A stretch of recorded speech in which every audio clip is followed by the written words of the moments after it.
Hello everyone, welcome to Workstatus. In this video, we are going to learn about the productive and the non-productive apps settings.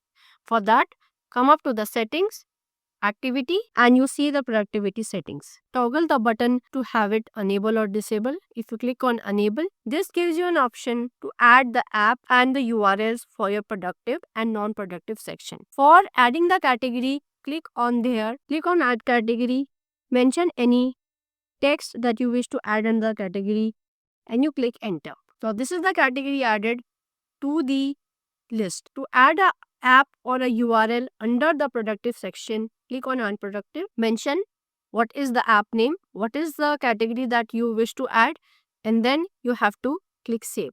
It will be getting added here. Same goes for the unproductive.